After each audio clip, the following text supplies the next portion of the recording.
Assalamualaikum warahmatullahi wabarakatuh. Halo para pengikut Nabi Muhammad sallallahu alaihi wasallam. Halo para umat Muhammad sallallahu alaihi wasallam. A'udzu billahi minasyaitonir rajim. Bismillahirrahmanirrahim. Allahumma faqqihni fid din wa alimni at-ta'wil. Allahumma faqqihni fid din wa alimni at-ta'wil. Allahumma faqqihni fid din wa alimni at-ta'wil. Allahumma ihfina bihalalika an haramik wa bifadlika amma siwak. Allahumma ihfina bihalalika an haramik wa bifadlika amma siwak. Allahumma ihfina bihalalika an Allahumma ifina bihalalika an haramik wa bifadlika amma siwak. Halo para pengikut Nabi Muhammad. Ya, kita akan membahas tentang artikel di muhammadiyah.co.id.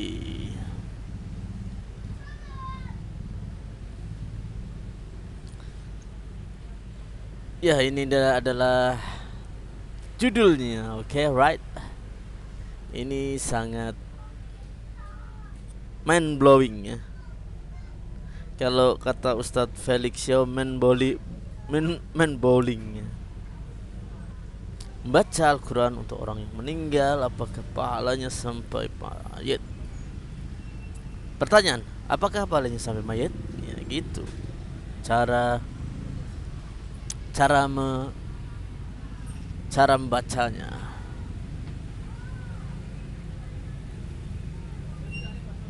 Saya akan menyoroti tulisan ya, yang pas bacaan itu di konten saya yang pertama ya. Ini part 2 ya.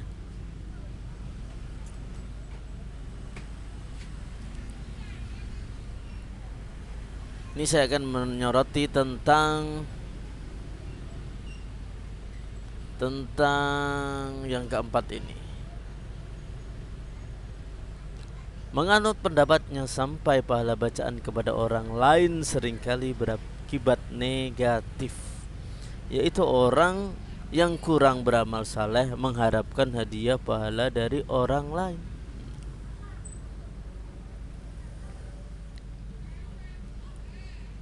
Okay, right.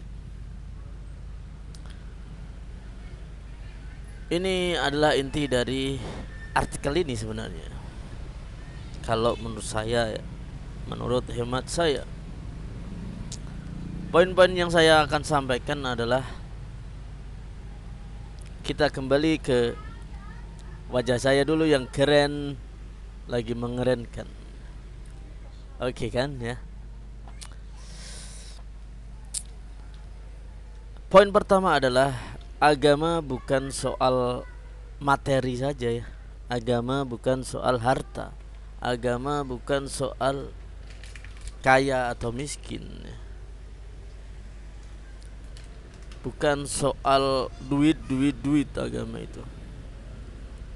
Agama adalah soal hati atau kolbu ya.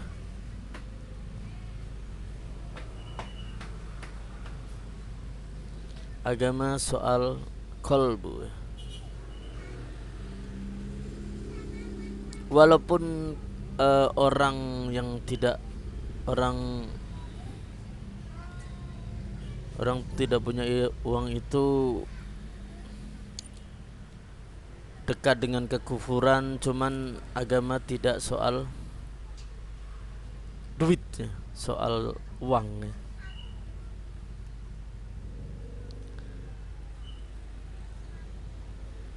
Jadi ada kisah tentang seorang yang kalau saya bilang itu belum kaya ya.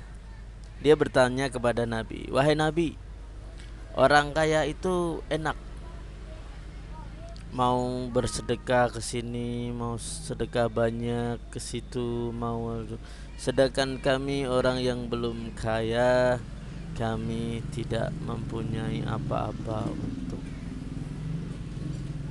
dan kami akan tertinggal jauh pahalanya ketimbang orang yang kaya-kaya itu. Nabi Muhammad sallallahu alaihi wasallam berkata, apakah mau aku ajarkan sesuatu amalan sedekah seperti orang yang kaya, pahalanya seperti orang kaya? Maka Nabi dalam hadis Bukhari-nya berkata, ucapkanlah subhanallah, alhamdulillah, dan Allahu Akbar masing-masing sebanyak 33 kali. Itu sama saja dengan sedekahnya orang yang kaya-kaya di dunia ini.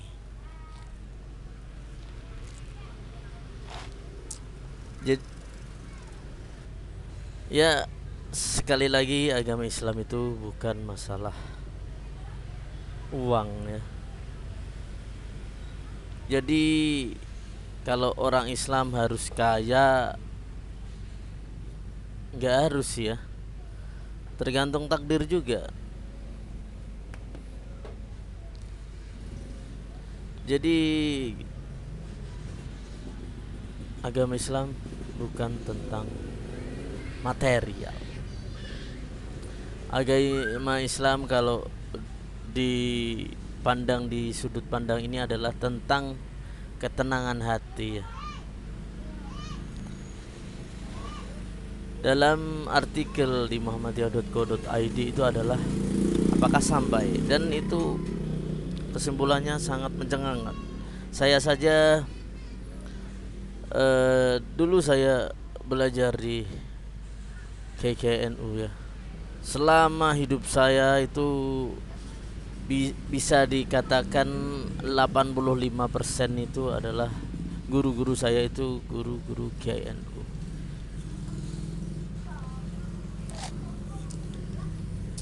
Dan saya sedikit sekali membuka tarjih ya. Ternyata saya yang dulunya mengklaim sebagai orang Muhammadiyah cuman ngajinya di KINU ya. Jadi saya gimana ya, saya dulu mencari hukum menggambar di KINU. Di ngaji saya hukumnya rancu, jadi kalau sampai kepala sampai leher itu nggak apa-apa. Itu saya juga bertanya mana dasarnya gitu ya. Kemudian hukum musik malah yang keluar malah Pak Khalid Basalamah ya, yang mengharamkan. Jadi bingung saya, jadi terombang-ambing berpuluh-puluh tahun setelah saya membuka tarjih. Wow, it's so amazing ya, komplit di sana, keren.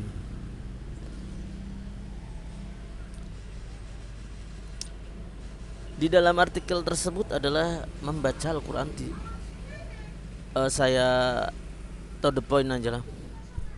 Membaca Al-Quran untuk orang meninggal apakah sampai pahalanya? Tidak sampai menurut Muhammadiyah ya. Tapi saya dulu juga berpendapat masa tidak sampai aja lah ya. Cuman kesini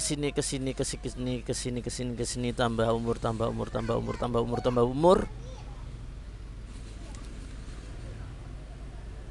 kok benar ya yang dikatakan.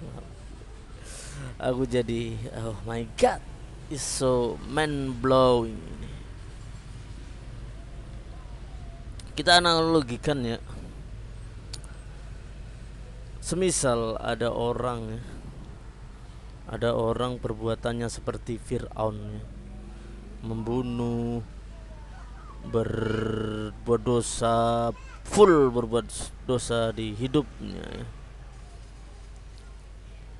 Terus seperti Firaun, orang seperti Firaun.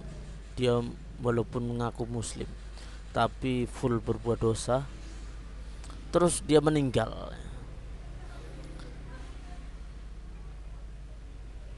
Orang ini keluarganya kaya,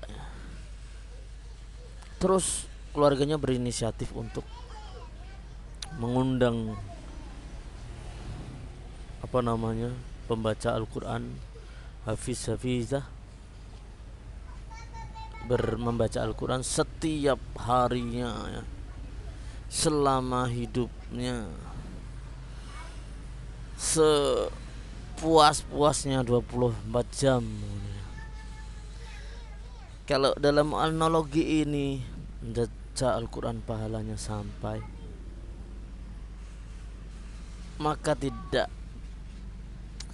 maka begitu tidak adilnya kalau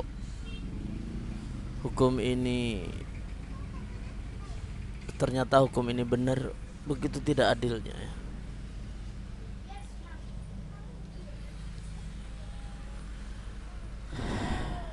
Saya jadi menghela nafas.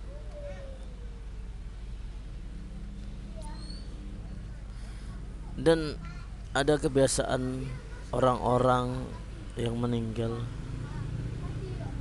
setelah berapa hari itu membacakan Al-Quran sak glondong sehari harus selesai, dan membayar kiroahnya 200, 300, 400 ribu. It's so, oh my god, what are you doing man ya. Gaya sekali. What are you doing man? Kau menjual ayat-ayat Allah dengan harga yang murah.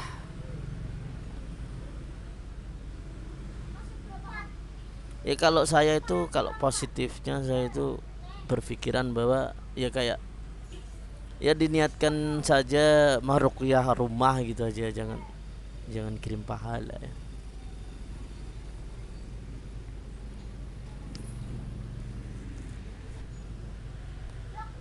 Kalau agama ini tentang semua amalan itu, semua ritual-ritual itu 7 hari 40 hari nyatosnya mendak mindu mendak, wah shit, so bad man, so bad bagi orang-orang yang poor, bagi orang-orang yang kurang mampu, so bad, yes. Oh my god, apalagi mencetak buku yasinan, so bad. Mending kita beli Al-Quran sak gelondong, kita baca semuanya. Okay, right. Saya hanya autokritik kepada orang-orang Islam di Indonesia.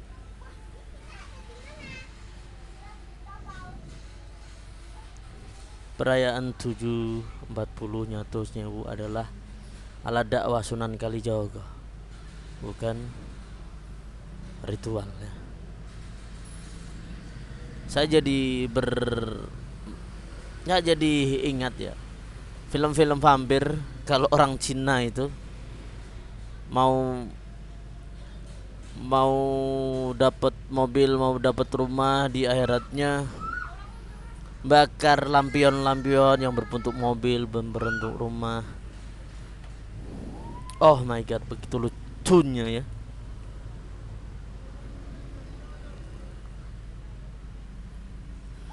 Ya positif saya kalau saya menghadiri seperti itu. Saya sekarang tidak lagi meniatkan untuk mengirim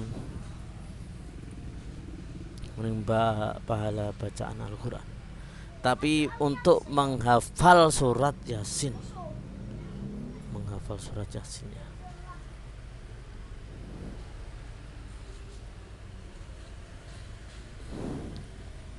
Karena kebiasaan baru itu ciri-cirinya adalah membuat perdebatan. Kalau yang ada hujahnya itu, ada dasarnya Al-Quran hadisnya, itu minim disalahartikan. Kenapa saya kok membahas ini begitu seriusnya? Oh my god, ternyata yang beredar di masyarakat sekarang sangat mengartikan agama adalah hanya sebatas materi, sebatas harta benda, sebatas uang dan uang.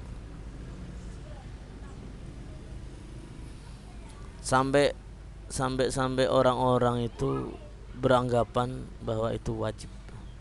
40 nyatus nyewu mendak mindu itu wajib.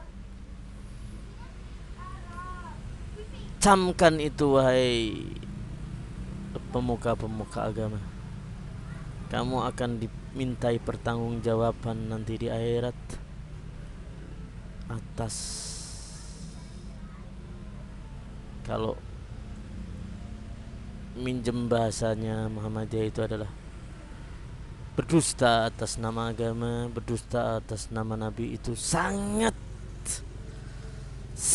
berat hukumannya. Jadi pikirkan lagi ya, kita analogikan, orang bejat sekali di dunia sampai mati, terus orang kebetulan keluarganya kaya membolangit. Setelah itu dia mengadakan setiap hari